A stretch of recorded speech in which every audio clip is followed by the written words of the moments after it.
Apparently you can't get out to the beach here. Do you know why? No. You can't go to Sandy Hook either. It's closed. Our beach club's closed. Which club do you usually go to? Chapel.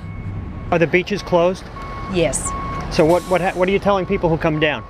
That we prefer that you don't walk on the beach because of the debris. We don't want them to step on something or rub up against something that could possibly do harm. What brings you down here this afternoon? I just came down to see how the beach looked. And how does it look? A little messy. They have to replace the fencing, I guess, and the dune grass that we planted last year is gone. We thought we were going to have a lot of problems. You know, the surge came up, the side streets started to flood, and I guess the storm it must have accelerated and hit us at 8 o'clock. Wind went right around and saved the town, because we would have been doomed had it, you know, continued the way it was. So how deep did the water get? In some places down the side streets, it was probably around chest high.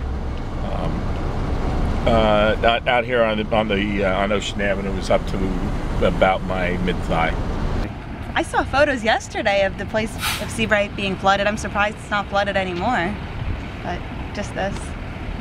You haven't seen as much damage as you expected either? No, I expected the whole town to still be underwater.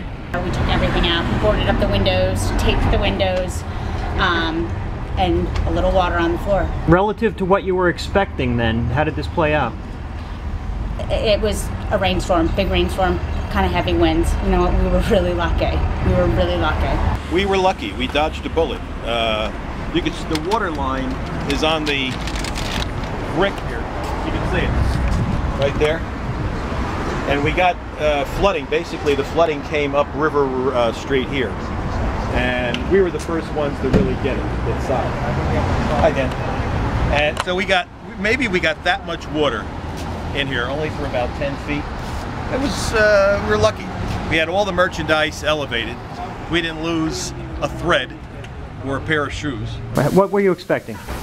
I was expecting 2.5 feet of water in here like the 92 storm. I got half an inch. Nice. I was a lucky girl. A couple angels on my sides. I understand that your tiki bar went for a swim. Yes, it did. It's the third time we've lost something on the beach, but we fully intend to rebuild, and we'll have a brand new place back on there next year. So. What kind of damage, other damage did you see? Well, we lost the door behind you, and other than that, we're blessed. Other places have been inundated. Our main bar was all right. Our tiki bar was all right. We're in business. We're opening up, and we'll be fine for Labor Day weekend. How'd you make out, Frank? We did okay. We did better than expected. The winds were a little less than anticipated. The flood surge did hit us. We did get some flooding in our basement, and it just kissed the door as far as the entry. So we just got a little kiss. That was it. You know, I had no damage inside the store on the main floor. We're thankful very much for what happened. Now, when you talk hurricane around here, you're talking about Seabright being nature's punching bag, not Lincroft. True, true. I think this one, it seems to me that the further inland got hit with more of the rivers and creeks flooding than out here. It's going to be some major cleanup for the next couple of days, but what's on our side is Mother Nature now. We'll have a nice dry week to put it back together. It's less than 24 hours after what was supposed to be the peak of a horrific hurricane, and here you got a well-attended bar, people having a good time, music, the sun is shining. It is what it is. And we're here, and I think many of my little Irish mother's novenas paid off rather than have full damage done to us here. All right?